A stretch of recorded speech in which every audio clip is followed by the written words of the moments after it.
Hello amigos, welcome back to online with Kamal. నా car second servicing part 3. So ఇప్పుడైతే engine oil అయితే replace చేయబోతున్నారు. So first అయితే ఇది ఇంజిన్ ఆయిల్ ప్యానల్ అనమాట. వేస్ట్ ఇంజిన్ ఆయిల్ మొత్తం అయితే దీంట్ లోపలికి వెళ్తుంది. సో బోల్ట్ ఓపెన్ చేసిన వెంటనే మొత్తం ఇంజిన్ ఆయిల్ అయితే బయటకు వచ్చేస్తుంది అనమాట. సో సెకండ్ బోల్ట్ వచ్చేసరికి మనకి ఇంజిన్ ఆయిల్ ఫిల్టర్ ఉంటుంది అనమాట. ఆ ఫిల్టర్ అయితే ఓపెన్ చేయాలి. నాది చాలా కొత్తగా ఉండేది, ఎందుకంటే అప్రాక్సిమేట్లీ 5000 కిలోమీటర్స్ అయితే తిరిగాను. బట్ ఎందుకు చేంజ్ చేస్తున్నానంటే ఆల్మోస్ట్ 1 year అయిపోయింది కాబట్టి.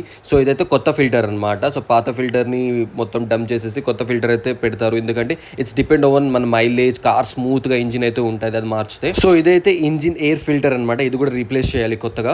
నెక్స్ట్ అయితే నా కార్ టైర్స్ అయితే ఫిట్ చేస్తున్నారు, ఎందుకంటే ఆల్రెడీ బ్రేక్ షూస్ పెట్టేశారు కాబట్టి పర్ఫెక్ట్గా ఉంది. సో నెక్స్ట్ వచ్చేసరికి అయితే మన బ్రేక్ షూస్ ఆయిల్ అయితే మార్చుతున్నారు.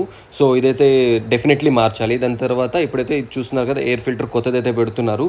సో చాలా చాలా స్మూత్గా అయితే మన కార్ అయితే రన్ అవుతుంది. ఇంజిన్ ఆయిల్ ఏంటి ఇట్లా లూజ్గా వేయిస్తున్నాను అనుకుంటున్నారా? సో నేనైతే పార్ట్ 4లో డెఫినెట్లీ ఫుల్ డీటెయిల్తో చెప్పిస్తాను మీకు. సో అప్పటి వరకు లైక్, షేర్, ఫాలో కొట్టేసి